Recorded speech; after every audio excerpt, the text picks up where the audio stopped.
حاضرین جماعت یا علی مدد،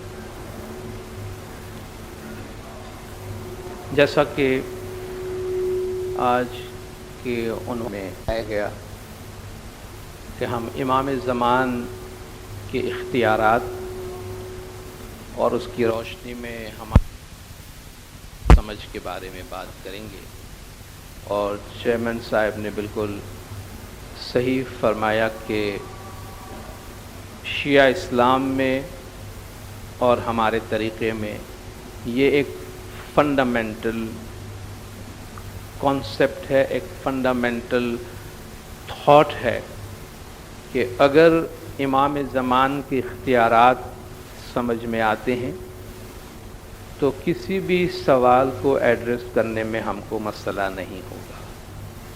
دوسرے الفاظ میں ہمارے سامنے ہمارے طریقے کو سمجھنے کے بارے میں جتنے بھی سوالات آتے ہیں، اگر ان کو امام کی ذات کی طرف ریلیٹ کر دیا جائے، امامت کے کانسیپٹ کی طرف ریلیٹ کر دیا جائے تو بڑی آسانی سے وہ سمجھ میں آتے ہیں اور ہم ان کو آرٹیکولیٹ کر سکتے ہیں، واضح الفاظ میں سمجھا سکتے ہیں۔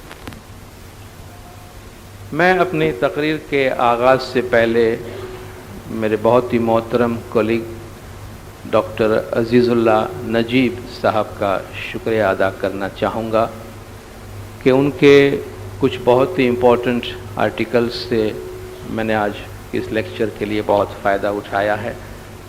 ڈاکٹر صاحب نے امامت کی مرکزیت پر، خلافت اور امامت پر، اسماعیلی طریقے کے باطنی پہلو پر اور اختیار امام پر کچھ بہت ہی اچھے مقالے تحریر کیے ہیں۔ ہماری دعا بھی ہے، میری امید بھی ہے کہ بہت جلد وہ مقالے کتاب کی صورت میں شائع ہو کر آ جائیں، ہماری جماعت کو اور باہر بھی جو ہمارے طریقے کو سمجھنا چاہتے ہیں ان کو ان مقالوں سے بہت زیادہ فائدہ پہنچے گا۔ یہ جو عنوان ہے اتھارٹی آف امام، ہم اس عنوان پر کیوں بات کرتے یا اس اتھارٹی آف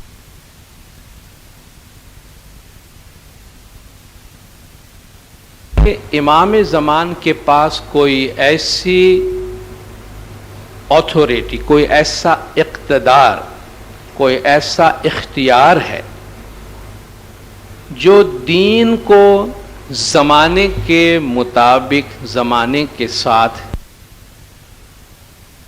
دین پر چلنے والوں کے لیے وقت کے مطابق دین پر عمل کرنا آسان ہو اور دین پر عمل کرنے میں انہیں کسی قسم کی کوئی دشواری یا کوئی تنگی محسوس نہ ہو، کیونکہ اللہ تبارک و تعالیٰ نے قرآن شریف میں فرمایا ہے کہ وَمَا جَعَلَ عَلَيْكُمْ فِي الدِّينِ مِنْ حَرَجٍ، اللہ نے تمہارے لیے دین میں کوئی تنگی نہیں رکھی ہے۔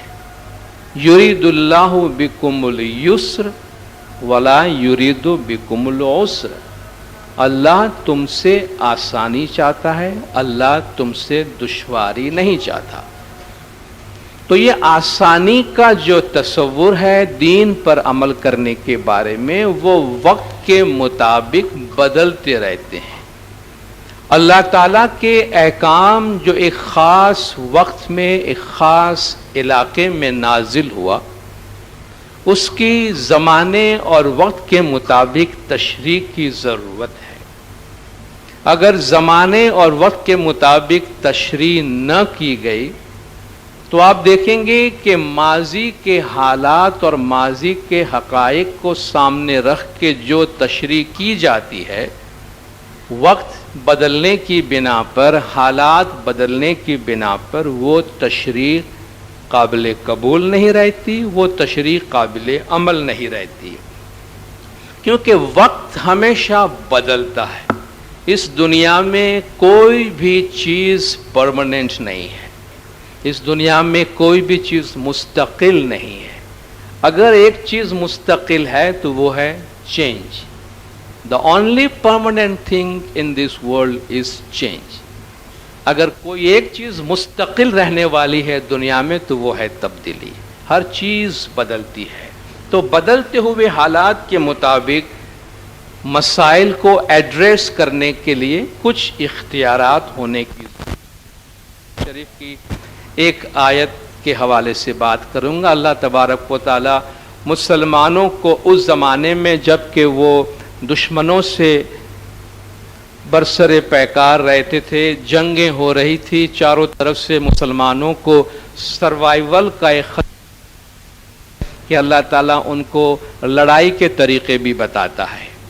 اس میں سے اللہ تعالیٰ ایک طریقہ مسلمانوں کو یہ بتاتا ہے کہ وَأَعِدُّوا لَهُم مَّا اسْتَطَعْتُم مِّن قُوَّةٍ وَمِن رِّبَاطِ الْخَيْلِ تُرْهِبُونَ بِهِ عَدُوَّ اللَّهِ وَعَدُوَّكُمْ وَآخَرِينَ مِن دُونِهِمْ، یعنی اور تم ان کے مقابلے کے لیے، دشمنوں کے مقابلے کے لیے جس قدر قوت بہم پہنچا سکتے ہو، جتنا اسٹرینتھ جمع کر سکتے ہو کرو، اور جس قدر گھوڑے باندھ سکو مہیا کیے رہو۔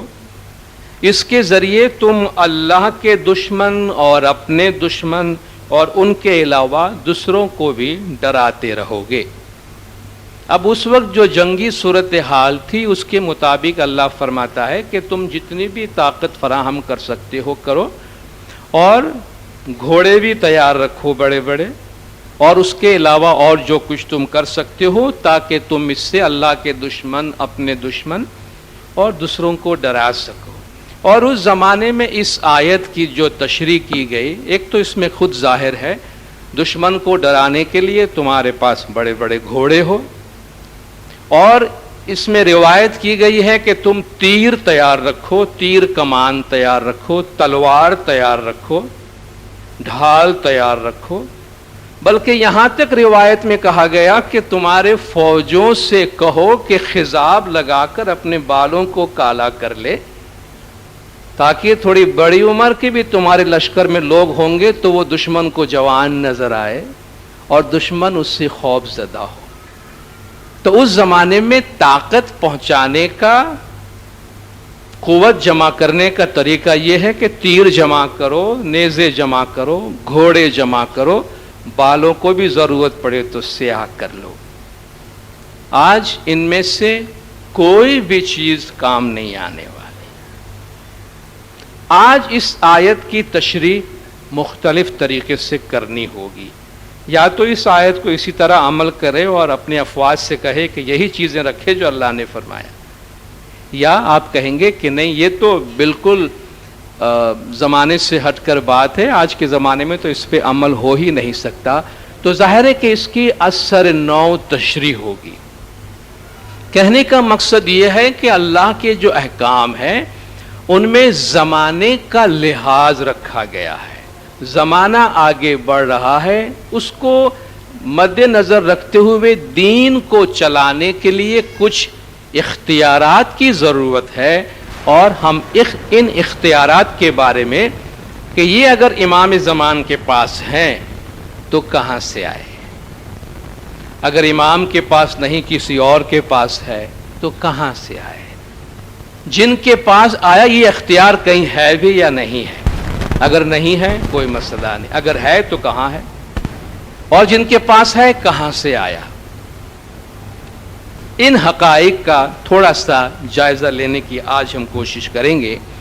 قرآن حکیم کی تعلیمات کے مطابق اللہ تبارک و تعالی قادر مطلق ہے۔ اللہ تعالی پوری کائنات کو خلق کرنے والا ہے، پوری کائنات کا خالق ہے، اور اس پوری کائنات پر اللہ کا حکم چلتا ہے، اللہ تعالیٰ کا فرمان چلتا ہے۔ اللہ فرماتا ہے ان الحکم الا للہ، اللہ کے علاوہ کسی کا بھی حکم نہیں ہے، پوری کائنات پہ اللہ کا حکم چلتا ہے۔ یقص الحق وہو خیر الفاصلین، اللہ سچ سچ بیان کرتا ہے اور وہ سب سے اچھا فیصلہ کرنے والا ہے۔ الا لہ الحکم، آگاہ ہو جاؤ کہ حکم اگر ہے تو صرف اللہ تعالیٰ کی ذات کے واسطے ہے۔ اللہ تعالیٰ کائنات کی تخلیق کے بارے میں فرماتا ہے انما امرہ اذا اراد شیئا ان یقول لہ کن فیکون، اللہ کا طریقہ یہ ہے کہ جب وہ کسی چیز کو خلق کرنا چاہتا ہے، جب کسی چیز کا ارادہ کرتا ہے تو فرماتا ہے ہو جا، اور وہ ہو جاتی ہے۔ اللہ کے امر سے وہ چیزیں وجود میں آتی ہے۔ بل للہ الامر جمیعا، بلکہ تمام امر، تمام حکم، تمام کمانڈ اللہ تعالیٰ کا، اس میں کسی کو کوئی اعتراض نہیں ہے کہ اس پوری کائنات کے اوپر اللہ تعالیٰ کا حکم چلتا ہے، پوری کائنات اللہ تعالیٰ کے امر اور فرمان کے مطابق چلتی ہے۔ اللہ تعالیٰ اس کائنات پہ اپنا حکم کس طرح نافذ کرتا ہے؟ اس کائنات پر اگر اللہ کا حکم چلتا ہے تو کائنات میں جو مخلوقات ہیں ان کے بہت سے لیولز ہیں، مخلوقات کے بہت سے لیولز ہیں، جمادات ہے، نباتات ہے، حیوان ہے، انسان ہے، روحانی مخلوقات ہیں، فرشتے ہیں۔ ان سب پر اللہ کا حکم کیسے چلتا ہے؟ کیا اللہ کا جو حکم ایک پتھر پہ چلتا ہے ویسا ہی حکم انسان پہ چلتا ہے؟ انسان پتھر تو نہیں ہے، کیا انسان کے لیے حکم الگ ہوگا؟ تو جمادات یعنی وہ چیز جیسے کہ پتھر ہے، پہاڑ ہے، منرلز ہیں، جو اپنی جگہ پر قائم ہے، اپنی جگہ پہ حرکت کرتے ہیں، جمادات۔ نباتات یعنی جو اگنے والی چیزیں ہیں، پلانٹس ہے، ویجیٹیشن ہے۔ حیوانات جو کچھ اختیار کے ساتھ حرکت کرتے ہیں۔ ان چیزوں پر اللہ تعالیٰ کا جو حکم ہے، فرمان ہے، وہ اس کے فطرت کے مطابق چلتے ہیں۔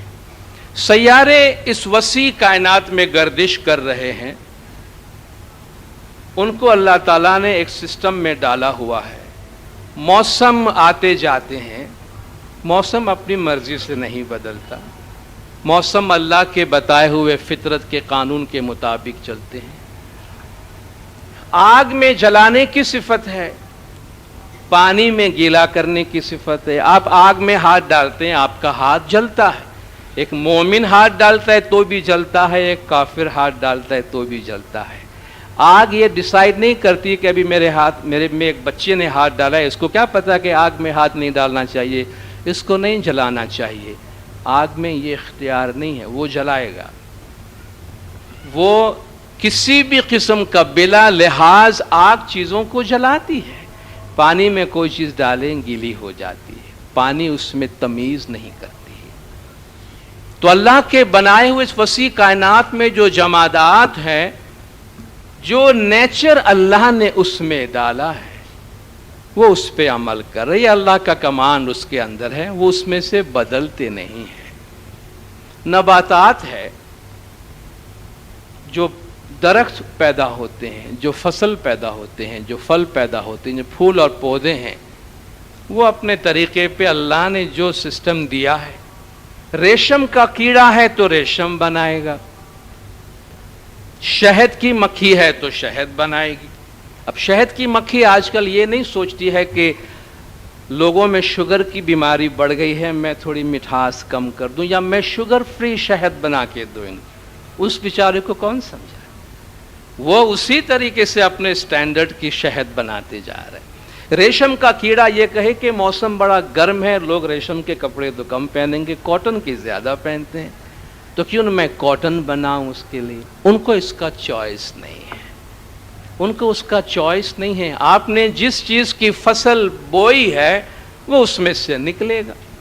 بعض اوقات آپ دیکھتے ہیں بازار میں گرمی کے موسم میں دنیا بھر کے سارے پھل آ جاتے ہیں، پھر ایک وقت آتا ہے آپ کو کوئی فروٹ بازار میں نہیں ہوتا۔ لوگ سوچتے ہیں کہ ایک ساتھ اتنے سارے فروٹ بھیجنے کا کیا مطلب ہے؟ آپ اس کو ٹائم میں ڈیوائیڈ نہیں کر سکتے ہیں کہ 4 ایک مہینے میں آ جائے، 4 دوسرے مہینے میں آ جائے، تاکہ 12 مہینے ہم مزے سے ان کو ڈسٹریبیوٹ کریں۔ یہ سارے فروٹ دیکھو تو گرمی میں ایک ساتھ چلے آتے ہیں، آپ کو آم بھی کھانا ہے، ساتھ میں جام بھی کھانا ہے، اور کتنے فروٹس جو ہیں جو آپ نہیں کھا سکتے چونکہ ان دنوں میں آپ کو آم مل رہے ہوتے ہیں بہت زیادہ۔ چوائس نہیں ہے۔ یہ رت میں جس طرح اللہ نے چیزیں رکھی ہیں وہ اس طریقے سے پروڈیوس ہو رہی ہے۔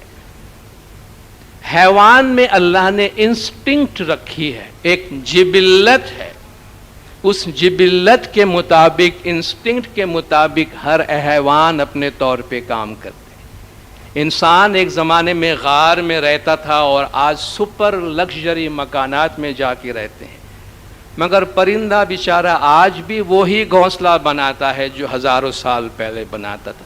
انسان کو دیکھ کر اس نے یہ نہیں سیکھا کہ بھئی کچھ کنکریٹ کے ہی گھونسلے بنا لیتے تو تھوڑا سا کچھ امپروومنٹ کرتے۔ آپ دیکھیں ان کے گھونسلوں میں کوئی امپروومنٹ نہیں ہے، بالکل وہی سسٹم ہے، وہی طریقہ ہے۔ یہ اللہ کا قانون ہے، یہ اللہ کا امر ہے ان مخلوقات میں جو اللہ کے سامنے جھکی ہوئی ہے، جو اللہ کی کمان کے مطابق چلتی ہے۔ اس کے بعد انسان کا درجہ آتا ہے۔ ان حیوانات سے جو چیز انسان کو ممتاز کرتی ہے وہ انسان کی عقل ہے، وہ انسان کی انٹلیکٹ ہے۔ انٹلیکٹ ایک فیکلٹی ہے ہمارے اندر جس میں یہ صلاحیت دی گئی ہے کہ وہ اچھے اور برے کے درمیان تمیز کرنے کی تعلیم لے سکتی، اس میں علم حاصل کرنے کا مادہ ہے، اس میں خیر و شر کے درمیان فرق کرنے کی صلاحیت ہے۔ وَأَلْهَمَهَا فُجُورَهَا وَتَقْوَاهَا جو ہم سورۃ الشمس میں پڑھتے، وَنَفْسِ وَمَا سَوَّاهَا، نفس کی قسم اور اس کی جس نے اسے بنایا، فَأَلْهَمَهَا فُجُورَهَا وَتَقْوَاهَا، اس میں اس کی اچھائیاں بھی ڈال دی ہے اور برائیاں بھی ڈال دی ہے۔ تو انسان کو اچھائی اور برائی کے فرق کی تمیز کی سمجھ دی گئی ہے، اس لیے اس میں اختیار دیا گیا ہے کہ آیا تم اچھا کرتے ہو یا برا کرتے ہو، یہ تمہارا اختیار ہے۔ اور جب اختیار دیا گیا ہے، چوائس دیا گیا ہے، تو چوائس کے مطابق ریوارڈ اینڈ پنشمنٹ ہے۔ چوائس کے مطابق اختیار کی وجہ سے اس کے لیے سزا اور جزا ہے۔ تمہیں اچھا کیا ہے برا کیا ہے بتا دیا گیا۔ اگر اب تم اچھا کرتے ہو تو اللہ تمہیں جزا دے گا، اس کا سمبل ہے جنت ہے، اللہ تمہیں نوازے گا۔ اگر تم نے برا کام کیا تو تمہیں سزا دی جائے گی، اس کا ایک سمبل ہے جہنم ہے، جو پنشمنٹ کی جگہ ہے، اس کی اپنی تشریح اپنی جگہ پر ہے۔ مگر اللہ تعالیٰ نے انسان کو جو عقل دی ہے اس کے ساتھ چوائس ہے، تو اس چوائس کا جو اختیار انسان کو دیا گیا، اس کے ساتھ اللہ کا امر اس پہ کس طرح نافذ ہوتا ہے۔ انسان پہ جانوروں کی طرح، درختوں کی طرح، جمادات کی طرح اللہ کا امر نافذ نہیں ہو سکتا، کیونکہ اس کے پاس چوائس ہے۔ اب جب انسان کے پاس چوائس ہے اور انسان کی اس انٹلیکٹ ہونے کی وجہ سے انسان کی جسمانی، روحانی اور جذباتی اور عقلانی کیفیتوں کی ایک بہت بڑی دنیا ہے، اور اس پوری کائنات اور پوری دنیا کے متعلق اللہ تبارک و تعالیٰ کی ہدایت، گائیڈنس اور امر کی ضرورت ہے۔ اب انسان کو جو اختیار، انسان پہ اللہ کا جو اختیار نافذ ہونا ہے، یا انسان کے لائف میں اللہ کا جو امر یا فرمان نافذ ہونا ہے، وہ کیسے ہو؟ چلیے اس کے ہمارے پاس 2-3 طریقے نکل آتے ہیں۔ یا تو یہ کہ اللہ خود انسان کے درمیان موجود ہو، انسان کو آ کے امر دے، فرمان کرے، ہدایت دے، انسان اس پہ عمل کرے، کوئی مسئلہ نہیں ہے۔ اللہ کا امر انسان کو مل گیا اور انسان اس کے مطابق عمل کر رہا ہے، مگر صورتحال ایسا نہیں ہے۔ اللہ تبارک و تعالیٰ انسان کے درمیان اس طرح موجود نہیں ہے جس طریقے سے کہ انسان اس کو محسوس کر سکے اور اس سے ہدایت لے سکے۔ دوسرا یہ کہ انسان پہ چھوڑ دیا جائے کہ تمہیں عقل دی گئی ہے، تم خود اللہ کے امر کو سمجھ لو، کیا اچھا ہے کیا برا ہے فیصلہ کر لو، اس پہ عمل کر لو۔ یہ صورتحال بھی ممکن نہیں ہے، کیونکہ تعلیم کے بغیر، ٹریننگ کے بغیر، ہدایت کے بغیر، گائیڈنس کے بغیر انسان کی عقل، اللہ فرماتا ہے کل انعام ہے، جانور کی طرح ہے۔ انسان کی جب تک تربیت نہ ہو اس وقت تک عقل والا انسان بھی حیوان کی طرح ہوتا ہے، جانور کی طرح ہوتا ہے۔ تیسری صورتحال یہ ہے کہ اللہ تبارک و تعالی خود کوئی ایسا قانون مقرر کرے جس کے مطابق انسان کو اللہ تعالیٰ کا اختیار، اللہ تعالیٰ کا فرمان، اللہ تعالیٰ کا امر ملتا رہے جس پر انسان عمل کرتا رہے۔ تو اللہ تعالیٰ کے جو الہامی دین ہے، جو دین ابراہیمی ہے، عیسائیت ہے، یہودیت ہے اور اسلام ہے، جو دین ابراہیمی ہے، جو ابراہیمی ٹریڈیشن ہے، ان سب کا اس بات پہ اتفاق ہے کہ انسان کی ہدایت کے لیے اللہ تبارک و تعالیٰ نے خود اہتمام فرمایا ہے۔ انسان کو اس کا امر پہنچانے کے لیے، اس کا کمانڈ، کیا رائٹ ہے کیا رانگ ہے، کبھی کیا کرنا چاہیے کیا نہیں کرنا چاہیے، یہ امر اللہ تبارک و تعالیٰ نے اپنے انبیاء کے ذریعے، پیغمبروں کے ذریعے پہنچایا ہے۔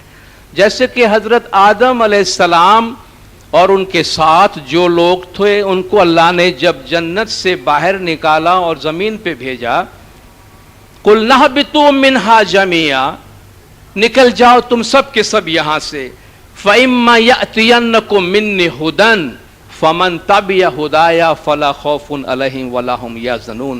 تم سب نکل پڑو یہاں سے، تمہارے پاس جب ہمارے طرف سے ہدایت پہنچے تو تم میں سے جو اس پہ عمل کرے گا اس سے کسی قسم کا خوف نہیں رہے گا، نہ وہ کبھی غمگین ہوں گے۔ تو اللہ نے فرمایا انسان کو زمین پر بھیجتے ہوئے کہ ہماری طرف سے تمہارے لیے ہدایت کا انتظام اور اہتمام کیا جائے گا۔ اللہ تعالیٰ فرماتا ہے کہ ربنا الذی اعطى کل شیء خلقہ ثم ہدی، میرا پروردگار ہر چیز کو اس کی خلق بخشی ہے، ہر چیز کو اس کی تخلیق بخشی ہے اور اس کی ہدایت کی ہے۔ جب ہر چیز کو اس کی تخلیق بخشی ہے اور ہدایت کی ہے تو یہ ہدایت انسان تک بھی پہنچی ہے جو اللہ تعالیٰ کے امر کے مطابق ہے۔ یہ ہدایت انسانوں تک اللہ تعالیٰ کے انبیاء کے ذریعے سے پہنچی، جن کو قرآن شریف میں اللہ تعالیٰ کا خلیفہ، اللہ کا نائب، اللہ تعالیٰ کا جانشین قرار دیا گیا ہے۔ جیسا کہ جب بھی ہم سورہ بقرہ پڑھتے ہیں، آدم علیہ السلام کا قصہ پڑھتے ہیں، وَإِذْ قَالَ رَبُّكَ لِلْمَلَائِكَةِ إِنِّي جَاعِلٌ فِي الْأَرْضِ خلیفہ، اللہ فرماتا ہے یاد کرو وقت جب کہ اللہ نے فرشتوں سے فرمایا کہ ہم زمین پر ایک خلیفہ مقرر کریں گے۔ چند بڑی اہم باتیں ہیں اس میں۔ اللہ فرماتا ہے انی جاعل فی الارض خلیفہ، ہم زمین پر اپنا خلیفہ مقرر کریں گے۔ اس کا مطلب یہ ہے اللہ کا خلیفہ کوئی اور مقرر نہیں کرے گا، اللہ مقرر کرے گا۔ فی الارض، زمین پر، جب تک زمین ہے تب تک اللہ کا خلیفہ زمین پر موجود رہے گا، اور وہ اللہ کا خلیفہ اللہ کے امر کا مظہر، اللہ کے منشا کا مذہب، اللہ کے منشا کا مظہر اور اللہ کے حکم کا مظہر ہوگا۔ داؤد علیہ السلام کے متعلق اللہ نے فرمایا یا داؤد انا جعلناک خلیفۃ فی الارض فاحکم بین الناس بالحق، اے داؤد ہم نے آپ کو زمین پر خلیفہ بنایا۔ دیکھیے وہی بات ہے، ہم نے آپ کو بنایا، ائمہ کے لیے فرمایا جعلناہم ائمتین، ہم نے ان کو امام بنایا ہے، یہدون بامرنا، ہمارے حکم سے ہدایت کرتے ہیں۔ اللہ فرماتا ہے ہمارے امر سے ہوا ہے، ہم نے آپ کو خلیفہ مقرر کیا ہے، تو آپ لوگوں کے درمیان حق سے حکم دیا کریں، حق سے فیصلہ دیا کریں۔ فیصلہ پیغمبر دے رہا ہے، اللہ فرماتے ہیں خلیفہ میں نے آپ کو بنایا ہے، آپ حق کے ساتھ حکم دیا کریں، حق کے ساتھ فیصلہ دیا کریں، تو اللہ کا جو فیصلہ، اللہ کا جو حکم زمین پہ نافذ ہو رہا ہے پیغمبر سے ہو رہا ہے، اللہ کے خلیفہ سے ہو رہا ہے۔ اللہ کے خلیفہ کا زمین پر ہونا اور ان کے پاس اللہ کی اتھارٹی ہونا، اللہ کا اختیار ہونا، اس میں کوئی مسئلہ نہیں ہے، اس میں لوگوں کے مختلف تشریحات بھی نہیں ہیں۔ حضور اکرم صلی اللہ علیہ وآلہ وسلم صلوات اللہ علیہ جب دنیا سے تشریف لے گئے، آپ کی جب رحلت ہو گئی، تو پھر ایک دفعہ یہ سوال سامنے آیا کہ نبی صاحب دنیا سے گزر گئے ہیں۔ بہت سے لوگوں کا یہ خیال تھا کہ آپ نے اپنا کوئی جانشین مقرر نہیں کیا ہے۔ جو لوگ جانشین جمع کرنے کے لیے سقیفہ بنی سعدہ میں جمع ہوئے، ان کو کیا پرابلم تھا؟ خلیفہ چننے کے لیے جو آپ جمع ہوئے ہیں، رسول اللہ چلے گئے، اپنا پیغام دیے، بات ختم ہو گئی، آپ کیوں جمع ہوئے وہاں پہ جا کے؟ بھائی اس لیے جمع ہوئے ہیں کہ اتھارٹی کہاں ہوگی ابھی؟ رسول اللہ جو اختیارات کی نمائندگی کر رہے تھے، آپ کے چلے جانے کے بعد وہ تو ایک ویکیوم ہو گیا ہے، ایک وائڈ پیدا ہو گئی ہے۔ اب وہ اتھارٹی کہاں ہے؟ اب وہ اختیارات کدھر ہیں؟ یہ سوال ایک دفعہ پھر سامنے آیا۔ ہم بہت زیادہ ہسٹری کی تفصیل میں نہیں جاتے کہ کیوں ایسا ہوا، جو ہوا اس کو ہم بیان کرتے ہوئے تھوڑا آگے چلیں گے۔ بعض لوگوں نے اس اتھارٹی کو، حضرت ابو بکر کو خلیفہ منتخب کر کے انہوں نے اپنی اتھارٹی تلاش کر لی کہ بھئی یہ ہمیں اختیار دیا گیا ہے کہ ہم اس جگہ پہ کسی کو بٹھا دیں، تو حضرت ابو بکر کو خلیفہ بنا دیا گیا۔ انہوں نے کہا بھئی اب یہ اتھارٹی ہمارے پاس یہاں سے آئے گی، یہ ان کا فیصلہ ہو گیا۔ جو لوگ مولا مشکل کشا مرتضی علی صلوات اللہ علیہ کے قریب رہنے والے تھے، ابو ذر غفاری ہے، سلمان فارسی ہے، مقداد ہے، عمار بن یاسر ہے، ابو ایوب انصاری ہے، جو آپ کی باطنی تعلیمات سے اور قرآن کی تعلیمات سے اور حضور اکرم کی سیرت سے، آپ کے فرمان سے واقف تھے، انہوں نے کہا کہ ہم اس نتیجے پر پہنچتے ہیں کہ یہ جو اتھارٹی ہے وہاں نہیں بلکہ مولا مشکل کشا مرتضی علی صلوات اللہ علیہ کے پاس رہنا چاہیے۔ تو نبی صاحب کے بعد اس اتھارٹی کے دو تصورات پیدا ہوئے۔ ایک نے یہ ڈیسائیڈ کیا کہ اب یہ اتھارٹی کسی کے پاس نہیں ہے، عوام آپس میں مل کے ڈیسائیڈ کرے کہ یہ اتھارٹی کس کو دینی ہے۔ تو اہل سنت والجماعت کا انٹرپریٹیشن یہ ہے کہ ہم نے یہ ڈیسائیڈ کیا کہ حضرت ابو بکر اس کو ریپریزنٹ کریں گے۔ دوسرا انٹرپریٹیشن یہ ہے کہ نہیں، یہ اختیار چونکہ روحانی اختیار ہے، یہ عوام پہ نہیں چھوڑا جا سکتا، یہ اختیار مولا مشکل کشا مرتضی علی صلوات اللہ علیہ کا، ان کا نبی صاحب سے نسبت ہونے کی وجہ سے، ان کے اہل بیت ہونے کی وجہ سے وراثتاً ان کا حق بنتا ہے۔ تو یہ جو حضرت ابو بکر سے خلافت کا سلسلہ شروع ہوا، یہ ایک دنیاوی اتھارٹی کی ریپریزنٹیشن تھی۔ اس کے بعد خلفائے راشدہ اور بنو امیہ اور بنو عباس، اور اس کے بعد سلطنت عثمانیہ، خلافت عثمانیہ کا سلسلہ مختلف صورتوں میں چلتا رہا۔ کہیں کہیں انہوں نے خلیفۃ اللہ یا ذل الہی، اللہ تعالیٰ کا سایہ ہونے کا زمین پر بھی دعویٰ کیا، مگر یہ حکومت جو خلافت نام کی کوئی چیز مسلمانوں کے درمیان برائے نام بھی رہ گئی تھی، وہ ترکی میں قائم تھی عثمانیہ خلافت کے نام پر، جو 1926 میں قطعاً ختم ہو گئی۔ اس کے بعد مسلمانوں میں خلافت نام کی کوئی چیز نہیں ہے، اور اس کے بعد یہ اتھارٹی جب مسلم ممالک آزاد ہونے لگے کالونیلزم سے اور جمہوریت مسلمان ممالک کے اندر آنے لگی، تو اب یہ اختیارات خلیفہ سے نکل کر پارلیمنٹ میں چلا گیا ہے۔ عوام اپنے نمائندے منتخب کرتے ہیں، وہ نمائندے ایک جگہ پر بیٹھ کر اور قوم کو گورن کرتے ہیں۔ پاکستان کا جو کانسٹیٹیوشن ہے اس میں بھی یہ کہا گیا ہے کہ اللہ نے جو انسان کو محدود اختیارات دیے ہیں، ان اختیارات کو عملی جامہ پہنانے کے لیے یہ اختیارات جو حکومت ہے اس کو استعمال کر رہی ہے۔ تو ایفیکٹولی صدر مملکت یا وزیر اعظم جو ان مسلم ممالک کے اندر کسی نہ کسی صورت میں ہے، وہ قوم کو چلانے کی اور جو ایک ظاہری اختیار نبی صاحب کے زمانے کے وقت ان کے ساتھ تھی، ان کو ایگزیکیوٹ کرنے کے اختیارات وہ اپنے پاس رکھی ہوئی ہے۔ اس موقع پر ایک بہت ہی امپورٹنٹ چیز میں واضح کر دینا ضروری سمجھتا ہوں کہ یہ جو ہم نے آتھورٹی کی بات کی ہے نبی صاحب کی خلافت کے حوالے سے، نبی صاحب کی وفات کے بعد جو نبی صاحب کے اختیارات تھے وہ دو حصوں میں تقسیم ہو گئے۔ جنہوں نے خلیفہ ہونے کا دعویٰ کیا انہوں نے نبی صاحب کی روحانی مرتبت کے خلیفہ ہونے کا دعویٰ کبھی نہیں کیا۔ یہ دعویٰ اہل بیت میں رہا۔ نبی صاحب کی چونکہ نبی صاحب کے پاس دوہری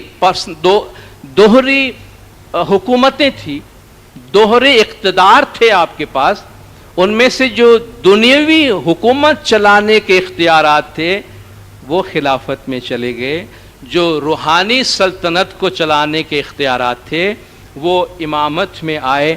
گو کہ امام اخلاقی طور پر اپنا یہ حق ریزرو رکھتے ہیں کہ دنیاوی اختیار کا حق بھی ان کے پاس ہونا چاہیے تھا۔ امام سلطان محمد شاہ صلوات اللہ علیہ اپنی جو مولا کے میموارز ہے جو آپ بیتی ہے اس میں مولا اس کو بڑے واضح الفاظ میں بیان فرماتے ہیں۔ پیغمبر اسلام حضرت محمد مصطفیٰ صلی اللہ علیہ وآلہ وسلم کو اختیار کے دو سرچشمے حاصل تھے، ایک دینی جس سے ان کی زندگی میں جوہری یعنی ایسنس کی حیثیت حاصل تھی، اور دوسرا دنیاوی جو آن حضرت کی زندگی کے حالات و واقعات کے باعث ان کے جوہری اور خدا کے ودیت کردہ دینی اختیار سے منسلک ہو گیا تھا۔ ایک تو آپ کی دینی آتھورٹی تھی، دوسری دنیاوی، وہ بھی آپ کے دینی اختیار کی وجہ سے آپ کے ساتھ منسلک ہو گیا۔ سنی مسلک کے مطابق جو مسلمانوں کی اکثریت پر مشتمل ہے، رسول اللہ صلی اللہ علیہ وآلہ وسلم کا مذہبی اختیار ان کی وفات کے ساتھ ہی ختم ہو گیا، یہ سنی نظریہ ہے، اور انہوں نے اپنے دنیاوی اقتدار کا کوئی جانشین مقرر نہیں کیا۔ سنی تعلیمات کے مطابق رسول کے وفاداروں، صحابیوں اور ایمان رکھنے والوں نے حضرت ابو بکر کو ان کا خلیفہ اور جانشین چن لیا، مگر حضرت ابو بکر نے صرف ملکی اور غیر دینی منصب اختیار کیا۔ یہ اختیار کسی کو حاصل نہ تھا کہ وہ اس مذہبی فضیلت کا جانشین بنے جو براہ راست خدا کے الہام اور وحی پر منحصر تھی، کیونکہ رسول اور قرآن نے قطعی طور پر یہ بات ظاہر کر دی تھی کہ محمد خدا کے آخری رسول ہیں۔ پس سنی کہتے ہیں کہ پوپ کی طرح کا کوئی منصب متعین کرنا ممکن نہ تھا۔ یہ بات مسلمانوں پر چھوڑ دی گئی کہ وہ قرآن، سنت رسول اور احادیث کی تشریح کریں، نہ صرف اسلام کو سمجھنے کے لیے بلکہ اس کے ارتقاء کو صدیوں تک یقینی بنانے کے لیے۔ خوش قسمتی سے قرآن نے خود اس کام کو آسان کر دیا ہے، کیونکہ اس میں کتنی ہی ایسی آیتیں ہیں جو بتاتی ہیں کہ خدا انسانوں سے تشبیہی اور تمثیلی انداز میں خطاب کرتا ہے۔ اس طرح قرآن نے ہر قسم کی تفسیر و تعویل کے امکانات کا دروازہ کھلا چھوڑ دیا ہے، اور کوئی مفسر اور تعویل کرنے والا کسی دوسرے کو غیر مسلم ہونے کا الزام نہیں دے سکتا۔ اسلام کے ایک بنیادی اصول کا کہ قرآن تشبیہی، تعویلی اور تفسیر کے لیے ہمیشہ کھلا ہوا ہے، ایک خوشگوار نتیجہ یہ ہے کہ ہمارے مقدس کتاب خارجی اثرات کے تحت عائد ہونے والے ذہن احوال و حدود کے مطابق ہر صدی میں اپنے ماننے والوں کی رہنمائی کرنے اور ان کے خیالات کو روشن کرنے کے قابل رہی ہے۔ یہ بات مسلمانوں میں بڑی وسیع القلبی پیدا کرتی ہے، کیونکہ سخت اور خشک قسم کی تعویل نہ ہو سکنے کی وجہ سے مسلمانوں کے تمام مکاتب فکر اس دعا میں شریک ہو سکتے ہیں کہ وہ قادر مطلق اپنی بے کراں رحمت سے عقیدے کی اس غلط تعویل کو معاف فرمائے جو ناواقفیت اور غلط فہمی کی وجہ سے ہو گئی ہو۔ اب دیکھیں مولانا نے واضح طور پر یہ بات فرما دی۔ ایک اور اسی جو اسلام میرے مورثوں کا مذہب ہے اسی کا اقتباس ہے، اس طرح امام رسول کی مذہبی حیثیت میں ان کا جانشین ہے، وہ ایسی ہستی ہے جس کی اطاعت فرض ہے اور جو ان لوگوں کی روحانی اطاعت کا حقدار ہوتا ہے جن میں وہ زندگی بسر کرتا ہے۔ سنیوں کا ہمیشہ سے یہ عقیدہ رہا ہے کہ یہ حاکمیت صرف دنیاوی اور غیر دینی ہے اور اس کا نفاذ صرف سیاسی دائرے میں ہوتا ہے، اس لیے ان کا یہ عقیدہ رہا ہے کہ یہ حکومت و حاکمیت ریاست کے کسی بھی ایسے سربراہ سے متعلق ہو سکتی ہے جو قانوناً مقرر کیا گیا ہو، مثلا کہیں کا گورنر یا کسی جمہور کا صدر ہو، مگر شیعہ کہتے ہیں کہ یہ حاکمیت ہماگیر ہے اور دنیاوی معاملات کی طرح روحانی معاملات سے بھی تعلق رکھتی ہے اور رسول کے خاندانی وارثوں کی طرف موروثی حق کی روح سے منتقل ہوتی ہے۔ تو یہ جو اتھارٹی نبی صاحب کے بعد جس کا سوال پیدا ہوا، نبی صاحب تک دین کو چلانے اور دنیا چلانے کے اختیار کا کوئی مسئلہ نہیں ہے، لیکن آپ کے بعد جو یہ دو لائن چلی ہیں، ان دو لائن کے متعلق آپ یاد رکھیں کہ دونوں پیرالل عقیدے کی وجہ سے دو مختلف لائن میں نہیں گئے ہیں۔ ایک نے یہ کہا کہ اب دینی حکمرانی ختم ہو گئی ہے، کسی کے پاس یہ اختیار نہیں ہے، مگر ریاست کو چلانے کے لیے کسی حاکم کا ہونا ضروری ہے، تو دنیاوی ذمہ داریاں خلیفہ کو دی گئی۔ دوسری طرف یہ عقیدہ تھا کہ دینی حکمرانی ختم نہیں ہوئی ہے، وہی بند ہوئی ہے، ہدایت بند نہیں ہوئی ہے، قرآن کا نزول بند ہوا ہے، اس کی تعلیم و تشریح بند نہیں ہوئی ہے۔ یہ کام مولا مشکل کشا مرتضی علی صلوات اللہ علیہ کے سپرد موروثی طور پر رہا، اور ان کے بعد ان کی اولاد میں ہونے والے جو ہر زمانے کے امام ہیں ان کے پاس یہ اتھارٹی ہے۔ اب آپ دیکھیے جب ہم اتھارٹی کی بات کرتے ہیں، اتھارٹی آف امام، تو ہم کس اتھارٹی کی بات کرتے ہیں؟ امام کے پاس یہ اختیار ہے یا نہیں ہے؟ اب اس کا کوئی سوال پیدا نہیں ہوتا۔ اگر امام کی امامت کو سمجھ لیا جائے تو حضور کے پاس جو دینی اختیارات تھے، ان دینی اختیارات کا جو جانشین ہے وہ زمانے کے امام ہوا کرتا ہے۔ اسی کانٹیکسٹ میں جو ہمارا موجودہ جماعتی کانسٹیٹیوشن ہے، جس کا جو پریمبل ہے، ابتدائی چند الفاظ جو انٹروڈکشن ہے اس کا، اور مولانا حاضر امام شاہ کریم الحسینی صلوات اللہ علیہ نے کئی گھنٹے بلکہ کئی دن اور کئی مہینے صرف کیے ہیں یہ چند پیراگراف مرتب کرنے میں، کیونکہ یہ ایک پبلک ڈاکیومنٹ ہے، یہ وہ قانون ہے جو ہمارے اسماعیلی جماعت میں ہم کو گورن کرتی ہے، اور یہ ایک پبلک ڈاکیومنٹ ہے، ہر ایک کے پاس یہ ہونا چاہیے۔ کانسٹیٹیوشن جو قانون آپ کو اور ہم پہ حکمرانی کرتی ہے، اس قانون کا آپ کو اور ہمیں علم ہونا چاہیے کہ وہ کون سے ہمارے حقوق ہیں اور کون سے ہمارے فرائض ہیں جو اسماعیلی طریقہ میں ہم پر عائد ہوتے ہیں۔ تو اس کا علم ہونا، معلوم ہونا جماعت کے لیے ضروری ہے۔ اس میں یہ کہا گیا ہے کہ شیعہ امامی اسماعیلی مسلمان اس شہادت لا الہ الا اللہ محمد رسول اللہ کا اقرار کرتے ہیں، یعنی توحید، اور یہ کہ حضرت محمد صلی اللہ علیہ وآلہ وسلم اللہ کے آخری پیغمبر اور خاتم النبیین ہے۔ اسلام جیسا کہ قرآن پاک میں فرمایا گیا ہے بنی نوع انسان کے لیے اللہ کا آخری پیغام ہے اور وہ عالمگیر اور دائمی ہے۔ پیغمبر صلی اللہ علیہ وآلہ وسلم نے اللہ تعالیٰ کی جانب سے وحی الہی کے ذریعے روحانی اور دنیاوی معاملات کے متعلق قوانین متعین فرمائے ہیں۔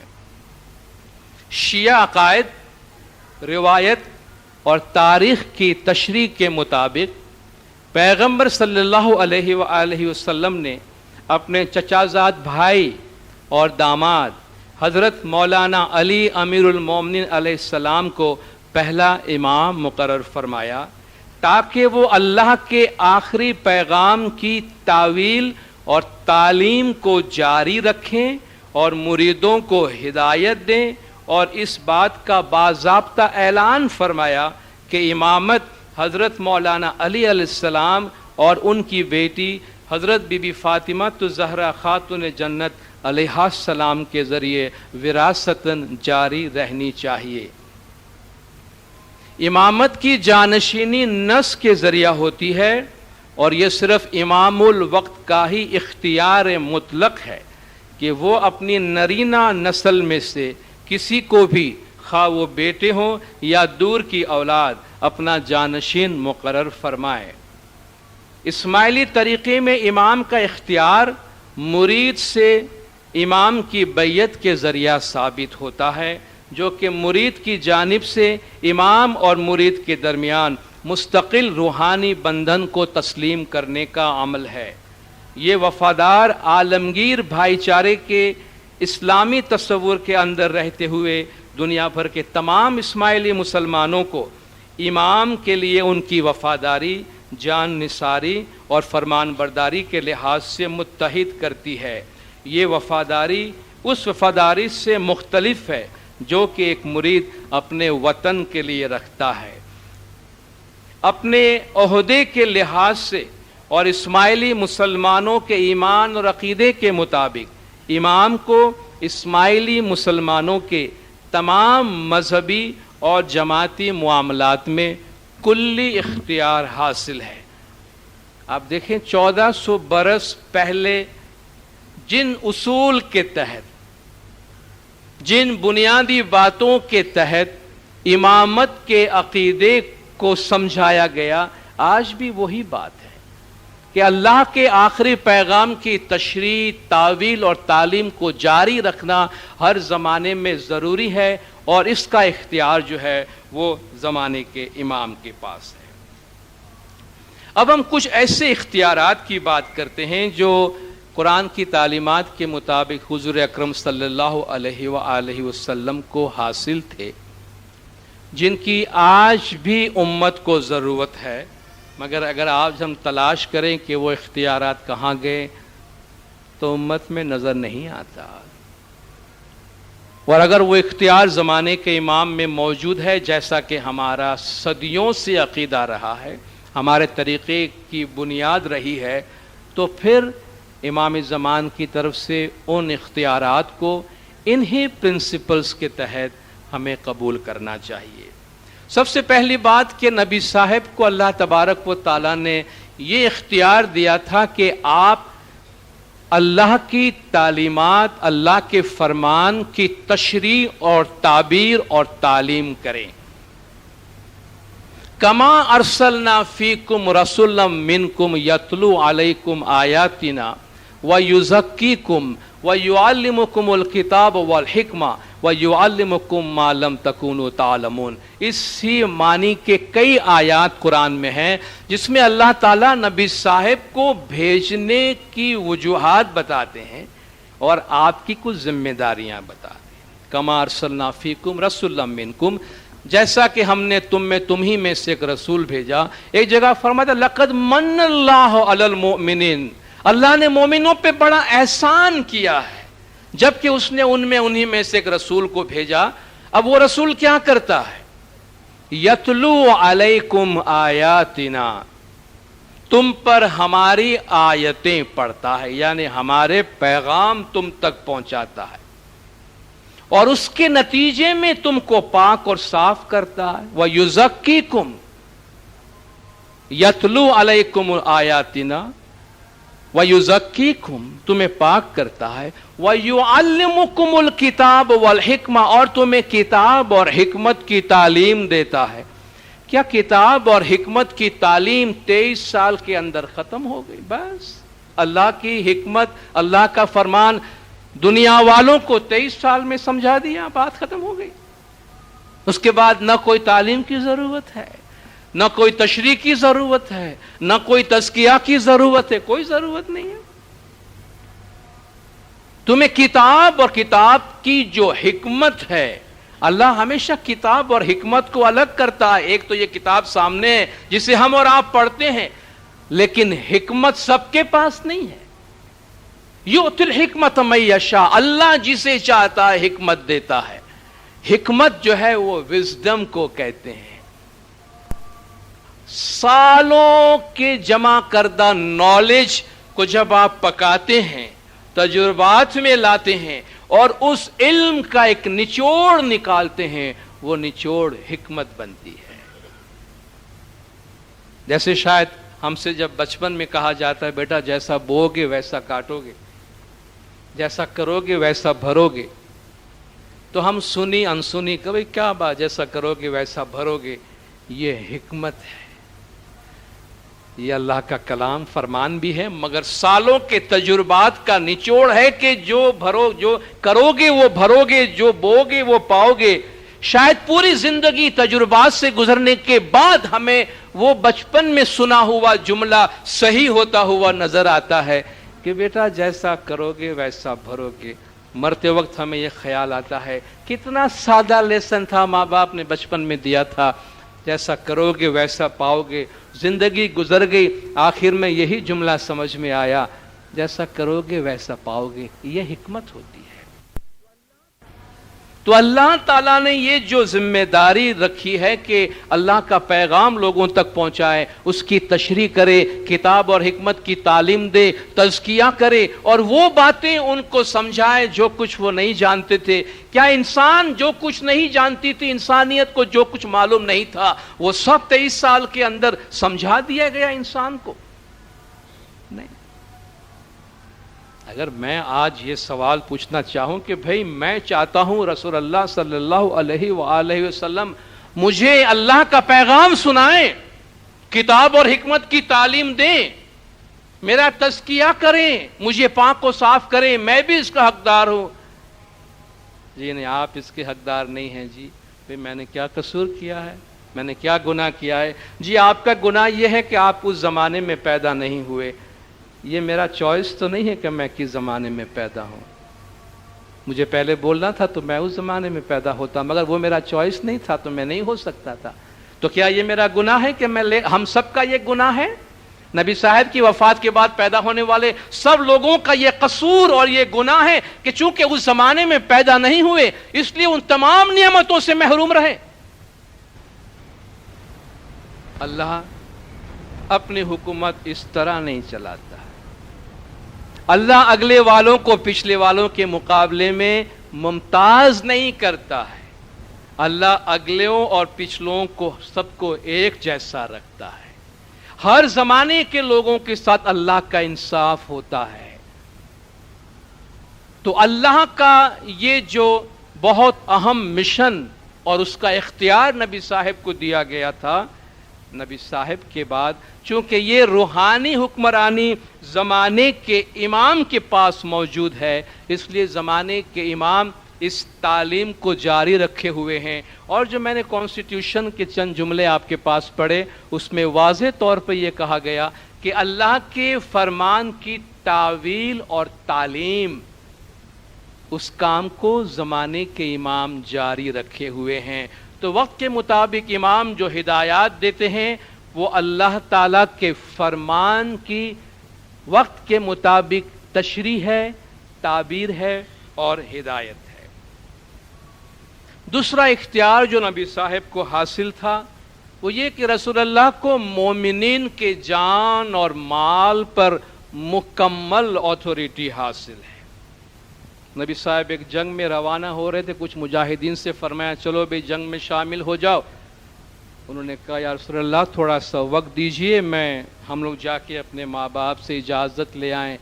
تو اللہ کا حکم نازل ہوا کہ النبی اولا بالمؤمنین من انفسہم، نبی کو مومنین پر ان کی جانوں سے زیادہ اختیار حاصل ہے. نبی کو مومنین پر ان کی جانوں سے زیادہ اختیار حاصل ہے. نبی صاحب خود فرماتے تم میں سے کوئی بھی اس وقت تک مومن نہیں بنے گا جب تک اپنے ماں باپ اور مال اور جان اور اولاد سے زیادہ مجھ سے محبت نہ کرے. تب تک ان کا ایمان مکمل نہیں ہوگا. اور امام اپنے فرمان میں فرماتے ہیں کہ دین کی بہتری کے لیے ہم تمہیں ایک فرمان فرماتے ہیں جس میں سب کچھ آ جاتا ہے. سب سے بڑی بات یہ ہے کہ ماں باپ مال اولاد سے بڑھ کر محمد اور علی کے جو جانشین موجود ہیں ان پر پیار اور ایمان رکھنا. اگر تم محمد اور علی کے جانشین سے محبت رکھو گے ایمان رکھو گے تو تمہیں دنیا میں کوئی ڈر نہیں رہے گا. اس ایک فرمان میں عبادت بندگی اور مذہب کی تمام خوبیاں آ جاتی ہیں. سب چیزیں سمو دی گئی ہے اس میں. وہی فرمان جو حضور کا ہے وہی فرمان جو اللہ کا ہے کہ جن اتھارٹی کے تحت نبی صاحب کو امت کے لوگوں پہ مکمل اختیار تھا آج اسی منصب پہ زمانے کے امام موجود ہیں جن کو ہماری جان پر ہمارے مال پر ہمارے اولاد پر مکمل اختیار حاصل ہے. رسول اللہ کی اطاعت غیر مشروط اطاعت کا حکم، بلکہ پورا قرآن آپ دیکھیں تو پورا قرآن آپ کو اطیعوا اللہ و اطیعوا رسول، اللہ اور رسول کی اطاعت کرو، اور وہ اطاعت جو ہے وہ غیر مشروط ہے. بار بار قرآن میں اللہ فرماتا ہے کہ رسول کی اطاعت کرو اور رسول کے بعد امام کی اطاعت کرو. اطیعوا اللہ و اطیعوا رسول و اولی الامر منکم. تو جن اطاعت کے لیے رسول اللہ کے ساتھ مومنین کو منسلک کر دیا گیا وہی اطاعت آج مومنین کو امام کے ساتھ منسلک کر دیتی ہے. اور جن اختیارات کے تحت رسول کی اطاعت کرنا لازمی تھی انہی اختیارات کے تحت آج مومنین پر لازم ہے کہ زمانے کے امام کو فالو کریں. بعض اوقات لوگ پوچھتے ہیں کہ بھئی اللہ کا جو حکم ہے اللہ کا فرمان ہے ہم قرآن پڑھ لیتے ہیں ہمیں کچھ سمجھ میں آ جائے گا کیا حکم ہے ہم اس کو فالو کر لیں گے. اگر یہ اتنا آسان اور اتنا سادہ ہے تو آپ ہمیں بتائیں گے رسول اللہ صلی اللہ علیہ وآلہ وسلم کو بھیجنے کی کیا ضرورت تھی اور ان سے پہلے جو انبیاء آئے ان کے آنے کی کیا ضرورت تھی. چلیے ہم رسالت کی جواز کا ہی ایک سوال پوچھتے ہیں کہ بھئی پیغمبروں کی آنے کی کیا ضرورت تھی. آپ کو شاید جواب یہی ملے گا انسان براہ راست خدا سے رجوع نہیں کر سکتا کیونکہ اللہ تعالیٰ فرماتے اللہ سبحان ہے. سبحان ربک رب العزت عما یصفون. اللہ ان تمام صفات سے بالا تر ہے جو یہ لوگ بیان کرتے ہیں. اور انسان جسم میں قید ہے مادی دنیا میں ہے جسمانی دنیا میں ہے. اللہ تعالیٰ کا تصور انسان کے تصورات سے بھی ماورا ہے. تو کہتے ہیں یہ رحمانیت اور سبحانیت اور انسان کی جسمانیت یہ آپس میں رابطہ قائم نہیں کر سکتی. تو یہ پیغمبر ہوتے ہیں جن کے ذریعہ اللہ انسان سے رابطہ قائم کرتا ہے جن کے ذریعے انسان اللہ کا منشا معلوم کرتا ہے. قبول ہم بھی آپ کو یہی جواب دیتے ہیں. اور جب پیغمبر دنیا میں نہ رہے تو کیا انسان اتنا قابل ہو گیا کہ اب براہ راست اللہ سے رابطہ قائم کر لیتا ہے؟ اس وقت تک تو انسان اس قابل نہیں تھا کہ وہ اللہ سے براہ راست رابطہ قائم کرے اس لیے اللہ پیغمبر بھیجتے رہے. اب انسان اتنا قابل ہو گیا ہے کہ وہ براہ راست اللہ کی باتیں سمجھ رہا ہے براہ راست اللہ سے رابطہ قائم کرتا ہے. بلکہ آج تو کہتے ہیں انسان پہلے سے بھی زیادہ بھٹکا ہوا ہے. تو ہم صرف یہ گزارش کرتے ہیں کہ میرے بھائیوں میرے بہنوں میرے بچوں جن اصول کے تحت رسالت کی ضرورت دنیا میں ہے انہی اصول کے تحت رسالت کے بعد امام کی ضرورت رہتی ہے. ورنہ ہماری وہ تمام دلائل کے جس سے ہم رسالت کو ثابت کرتے ہیں رسالت کے بعد وہ ہمارے دلائل خود ہمارے اوپر ڈالے جاتے ہیں. ہم ان کو جھٹلانے لگتے ہیں کہ بھئی نہیں ایسا تو نہیں ہو سکتا. تو تو اگر ماضی کے لوگوں کو اطاعت کے لیے، اللہ کی اطاعت کے لیے پیغمبر کا بیچ میں ہونا ضروری تھا، تو آج اللہ کی اطاعت کے لیے پیغمبر کے بعد امام کا ہونا ضروری ہے، اور آج اس اطاعت کا اختیار امام کے پاس ہے کہ آج اللہ کا فرمان امام کے ذریعے سے نافذ ہوتا ہے، اور آج ہم اطیعوا اللہ و اطیعوا رسول و اولو الامر منکم کا جو حکم ہے وہ اس کے ذریعے سے فالو کرتے ہیں۔ نبی صاحب کو اختیار دیا گیا تھا کہ لوگوں کو اگر اپنے گناہوں کی معافی چاہیے تو نبی صاحب کو رجوع کریں، اور نبی صاحب ان کے لیے معافی طلب کرے تو اللہ تعالیٰ ان کو بخش دے گا، جیسا کہ اللہ قرآن میں فرماتا ہے وَلَوْ أَنَّهُمْ إِذْ ظَلَمُوا أَنفُسَهُمْ جَاءُوكَ فَاسْتَغْفَرُوا اللَّهَ وَاسْتَغْفَرَ لَهُمُ الرَّسُولُ لَوَجَدُوا اللَّهَ تَوَّابًا رَحِيمًا۔ جب انہوں نے اپنے جانوں پہ گناہوں کے ذریعہ ظلم کیا تو اگر وہ آپ کے پاس آتے اور اپنے گناہوں کی معافی مانگتے اور آپ بھی ان کے گناہوں کی معافی مانگتے تو اللہ تعالیٰ ان کو بخش دیتا۔ ایک اور جگہ قرآن میں اللہ فرماتا ہے جب عورتیں نبی صاحب سے بیعت کے لیے آئیں تو ان کو بہت ساری باتوں کے ساتھ ساتھ اللہ نے یہ بھی فرمایا وَاسْتَغْفِرْ لَهُنَّ اللَّهُ، اللہ سے ان کے گناہوں کی معافی مانگ، گناہ انہوں نے کیا ہے، ان کے بہاف معافی، بلکہ ان کو معاف کر دینے کی التجا پیغمبر کرتا ہے۔ ایک اور جگہ فرماتا ہے وَإِذَا قِيلَ لَهُمْ تَعَالَوْا يَسْتَغْفِرْ لَكُمْ رَسُولُ اللَّهِ، جب ان سے کہا جاتا ہے آؤ اللہ کا رسول تمہیں معاف کرائے، تمہارے گناہوں کی معافی مانگی، لَوَّوْا رُؤُوسُهُمْ، وہ اپنے سروں کو پھیر کے چلے جاتے ہیں، وَرَأَيْتَهُمْ يَصُدُّونَ، وہ باز رہتے ہیں، وَهُمْ مُسْتَكْبِرُونَ، اور وہ گھمنڈ کرنے والے ہیں، بڑائی کرنے والے ہیں۔ تو اس میں جو گناہ کے معاف کرنے کا طریقہ جو اللہ کا بڑا احسان ہے کہ اس زمانے میں کسی نے گناہ کیا تو اللہ ان کو فرماتا ہے اگر تمہیں معافی چاہیے تو پیغمبر کے پاس جاؤ، معافی مانگو، وہ بھی تمہیں معاف کرے، وہ استغفار کرے تمہارے لیے، اللہ تمہیں بخش دے گا۔ اللہ کا یہ احسان آج کدھر ہے ہمارے اوپر؟ میں تو قرآن کی یہ آیت پڑھتا ہوں، دنیا کے لاکھوں کروڑوں مسلمان کے ساتھ ہم یہ قرآن کی آیت پڑھ کے اللہ سے التجا کرتے کہ یا اللہ میں گنہگار ہوں، ہم سب گنہگار ہیں، ہمیں اپنے گناہوں کی معافی چاہیے، پیغمبر کے پاس جا کر ہم گناہوں کی معافی مانگنا چاہتے ہیں۔ نہیں نہیں نہیں، یہ نہیں ہو سکتا، تمہارا قصور یہ ہے کہ تم بعد میں پیدا ہوئے ہو۔ اب یہ کون سا جرم ہو گیا ہم سے کہ ہم بعد میں پیدا ہوئے؟ پھر تو دنیا میں کسی کو رسول اللہ کے بعد پیدا نہیں ہونا تھا، تو وہ کس کے لیے آئے تھے؟ بعد میں آنے والوں کے لیے بھی تو آئے تھے، لیکن بعد میں آنے والوں کو اتنے بے یارو مددگار چھوڑ گئے کہ وہ کچھ نہیں کر سکتے۔